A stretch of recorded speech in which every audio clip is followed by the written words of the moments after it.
తెలుగు రాష్ట్రాల్లో ఎండలు టారెత్తిస్తున్నాయి. ఉష్ణోగ్రతలు భారీగా నమోదవుతున్నాయి. అధిక ఉష్ణోగ్రతలు నమోదు అవడంతో పాటు వేడి గాలులు వీస్తుండడంతో ప్రజలు భయంతో హడలిపోతున్నారు. ఇంట్లో నుంచి బయటకు రావాలంటేనే హడలిపోతున్నారు. రైతాంగం అయితే ఉక్కపోతతో అల్లాడిపోతున్నారు. ఇలాంటి వాటి నుండి ఉపశమనం కల్పిస్తూ వాతావరణ శాఖ చల్లని కబురు చెప్పింది. బంగాళాఖాతంలో అల్పపీడనం ఏర్పడిందని, దీని ప్రభావంతో ఆంధ్రప్రదేశ్లో వర్షాలు కురిసే అవకాశం ఉందని పేర్కొంది.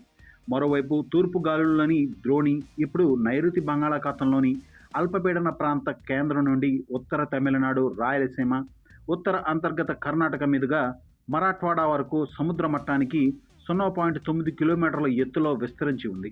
దీంతో రాబోయే 5 రోజుల పాటు తెలుగు రాష్ట్రాల్లో వర్షాలు కురిసే అవకాశం ఉందని వాతావరణ శాఖ అధికారులు పేర్కొన్నారు.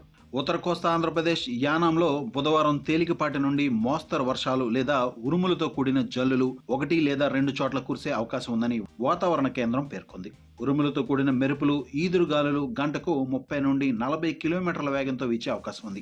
ఉష్ణోగ్రతలు తగ్గుముఖం పట్టాయని, 42 డిగ్రీల వరకు నమోదయ్యే అవకాశం ఉందని వాతావరణ శాఖ అధికారులు పేర్కొన్నారు. ఇక దక్షిణ కోస్తాంధ్రప్రదేశ్లో బుధవారం తేలికపాటి నుండి మోస్తరు వర్షాలు 1 లేదా 2 చోట్ల కురిసే అవకాశం ఉంది. ఈదురుగాలులు గంటకు 30 నుండి 40 కిలోమీటర్ల వేగంతో వీచే అవకాశం ఉంది. గురువారం తేలికపాటి నుండి మోస్తరు వర్షాలు లేదా ఉరుములతో కూడిన జల్లులు 1 లేదా 2 చోట్ల కురిసే అవకాశం ఉంది.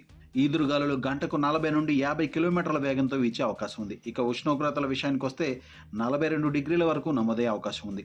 ఇక రాయలసీమ విషయానికి వస్తే తేలికపాటి నుండి మోస్తరు వర్షాలు 1 లేదా 2 చోట్ల కురిసే అవకాశం ఉంది. ఈదురుగాలులు గంటకు 30 నుండి 40 కిలోమీటర్ల వేగంతో వీచే అవకాశం ఉంది. ఇక ఉష్ణోగ్రతల విషయానికి వస్తే 42 డిగ్రీల వరకు నమోదయ్యే అవకాశం ఉంది. ఇక తెలంగాణ విషయానికి వస్తే హైదరాబాద్ వాతావరణ కేంద్రం ప్రకారం ఈ వారాంతానికి నైరుతి రుతుపవనాలు దక్షిణ బంగాళాఖాతం, అండమాన్ సముద్రం, అండమాన్ నికోబార్ దీవుల ప్రాంతంలో ప్రవేశించడానికి పరిస్థితులు అనుకూలంగా ఉన్నట్లు తెలుస్తోంది. ఇకపోతే నిన్న ఉదయం నైరుతి బంగాళాఖాత ప్రాంతంలో ఏర్పడిన అల్పపీడనం, ఉపరితల చక్రవాత ఆవర్తనం ద్రోణి ప్రభావంతో వర్షాలు కురిసే అవకాశం ఉంది. దీని ప్రభావంతో బుధవారం కొన్ని జిల్లాల్లో ఉరుములు, మెరుపులు, 30 నుండి 40 కిలోమీటర్ల వేగంతో ఈదురుగాలులతో కూడిన వర్షాలు, తేలికపాటి నుండి మోస్తరు వర్షాలు కురిసే అవకాశం ఉంది. మరికొన్ని ప్రాంతాల్లో పొడి వాతావరణం ఏర్పడే అవకాశం ఉంది. మరోవైపు గరిష్ట ఉష్ణోగ్రతలు క్రమేపీ 2 నుంచి 4 డిగ్రీలు పెరిగే అవకాశం ఉందని వాతావరణ కేంద్రం తెలిపింది.